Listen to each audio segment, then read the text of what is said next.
I've also heard the argument raised that what we're really focusing on is improving education at a district-wide level. I think, Janet, you vocalised this, and I heard Stephanie vocalise this at the last Board of Ed meeting. And again, I don't have any children at the higher schools, but that does not mean that's not a concern for me. My children will go there soon enough. I have many friends and neighbours with children in those schools, and I recognise that the health of our district depends on the health of all of our schools. So I agree that that is a valid concern.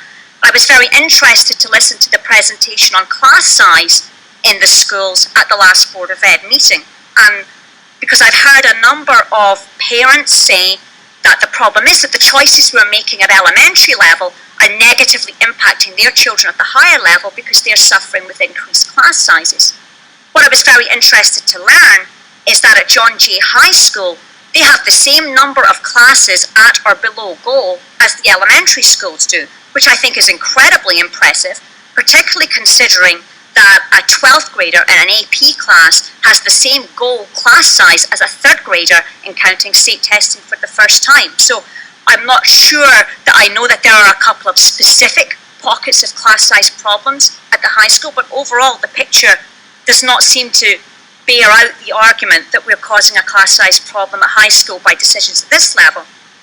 I did hear detail about the class size issues that do exist in the middle school, but my takeaway from the discussion on that was that a significant portion of that problem is connected with logistics. We heard about the lunch schedule, the bell schedule, multi-certifications for teachers, the impact that teaming has, and so on. And my takeaway from that was that the middle school might benefit from a small number of targeted FTE hires for sure, but I would have thought, looking at the data that you've presented, no more than the natural attrition from declining enrolment in the elementary schools would allow for.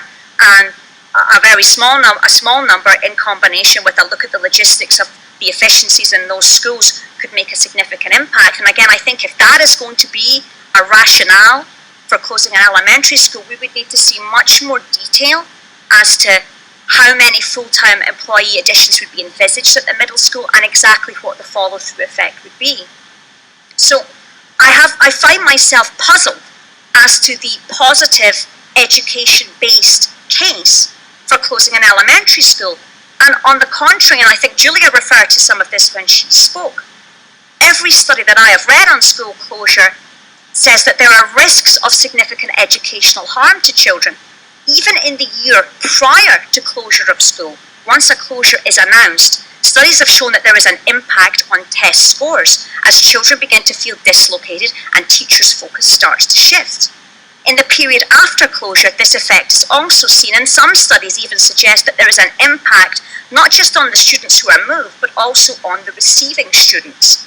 And the only way that studies have shown to mitigate these negative effects is in situations where students are moving from schools with very low educational achievement to schools where the educational standards are much, much higher. And that is not the case in our district. And so I'm concerned about these potential negative effects, which I feel there hasn't been any real effort, in public anyway. Maybe you're all doing this behind closed doors and sitting in your sweatpants Googling like I am, I don't know, but there's been no real public discussion of those potential negative impacts. And again, I think that we'd like to see a bit more of that.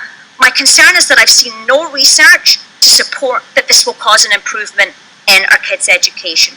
There is scant research even to support that this move will not make our kids' education worse.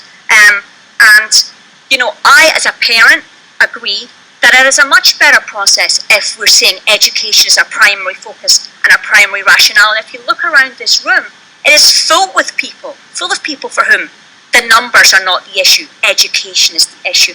That is why we live in this town and pay these taxes to seek out these schools. If numbers were the issue for us, we'd live somewhere else.